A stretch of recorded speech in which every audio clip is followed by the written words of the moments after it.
අපි නටු ඉගෙන ගන්න. ප්‍රශ්නයක් තියෙනවනේ. මොකටද ඉගෙන ගන්න? මම ඉස්සරම අහනවා මම අහන්න ප්‍රශ්නයක් ඒ ප්‍රොෆෙසර් වෛද්‍යවති රාජපක්ෂගේ. නර්තනය කියන්නේ මොකද්ද? ඇයි නටුන් ඉගෙන ගන්න ඕන?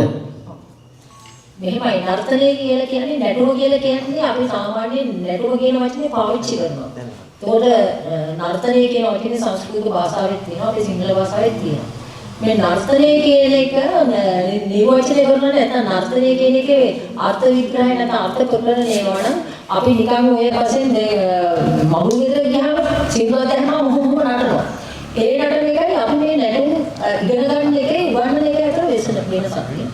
ඒක නැටුම කියලා කියන්නේ යම්කිසි ආකාරයකින් මේ නර්තනය කියලා ඉදිරිපත් කරන එකේ අංග රංග රචනයේ වගේම අංග ප්‍රත්‍යංග වලින් මේ ඉදිරිපත් වෙන ශාරීරික අංග චලන වලින් විවිධ මනෝභාවයන් ඇති කිරීමට සමත් වූ අංග චලන වලට පමණයි නර්තනය කියන්නේ.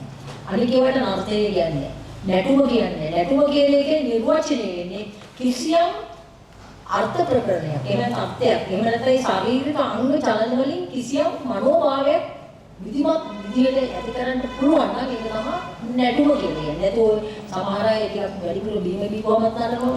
නේද? මගුලේ කියවම දාන සින්දුවලට නටනවා. අපි ඒවට නැටුම් කියන්නේ. නැටුම කියලා කියන්නේ විවිධ මනෝභාවයන් ඇති කිරීමට පුළුවන් වූ ශාරීරික අංග චලන පමණයි. ඒක නිසා තමයි මේ කලායතනයේ අපි දරුවන්ට නැටුම කියන එක උගන්වන්නේ. නැත්නම් නර්තනය කියන එක උගන්වන්නේ. ඉතින් මේ නැටුම කියන එක සාමාන්‍ය අපි විවාහයේදී හැම එකකම දඟලනට හරි කියන්නේ යානහල නැටිච් එක නෙමෙයි යටිත් තියෙනවා නෙමෙයි. ග්‍රාමීය වශයෙන් ඒ වගේ එහෙම නෙමෙයි. නැටුම නැත්නම් නර්තනය කියන එකේ සාමාන්‍යයෙන් ඒකේ විධිමත් විදිහේ අර්ථ විග්‍රහය තමයි ඒ කරන ශාරීරික අංග චලන වලින් විවිධ මනෝභාවයන් ඇති කරන්නට හැකියාව ලැබෙන ඒ වගේම කිසියම් වටිනාකමකින් නැටුම අංග චලන පමණයි. ඒ කියන්නේ මොකද අපි මේ ඉගෙන ගන්න ඒවා සංඛ්‍යානයත් එක්ක ඉගෙන ගන්න. මේ ශාරීරික අංග චලන ඇතුලේ බලනේ වගේ ඒ කකුල පාගන පදවල ඇඟ නමනේ වගේ අත් ගන්න ඒ වගේ කිසිම වෙන ගැනීමේදී ඉගෙනීමේදී ඇති ඵලය මොකද්ද? ඇති ඵලය තමයි අපේ ජාතියට උරුම වෙච්ච ශාරීරික අංග චලන කාලයක් තිස්සේ පරපුරට ගෙනල්ලා ඒක අපි ජාතියක් වශයෙන් අපේ අභිමානයට හේතු වෙන නිසා තමයි අපි ඉගෙන ගන්න. ඒක ඇතුළත ශාරීරික අංග චලන වගේම ඒකේ ලොකු ඉතිහාසයක් තියෙනවා. ඒකේ සංස්කෘතියක් තියෙනවා. ඇත්ත වශයෙන්ම මේක භාවනාවක් වගේ දෙයක්. ඒක ඇතුලේ ගණිතමය ක්‍රමයක් තියෙනවා.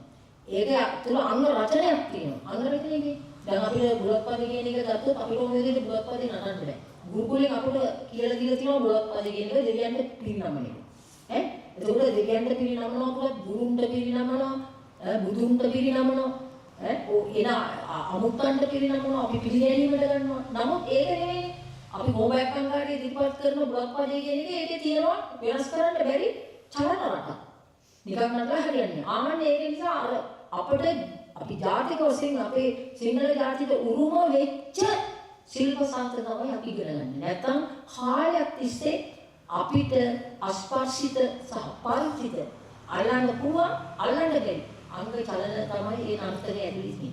මෙන්න මේකයි නර්තනය කියන්නේ විධිමත් වූ අංග චලන වලට පමණයි නේද? ඒකෝට අපි මේ ඉගෙන ගන්න ඒකේ අපේ ජාතියේ හිමි නර්තන කලාවේ තියෙන වටිනාකම අපි ජාතියෙන් ඉදිරියට ගෙනියනවා සිංහල ජාතිය.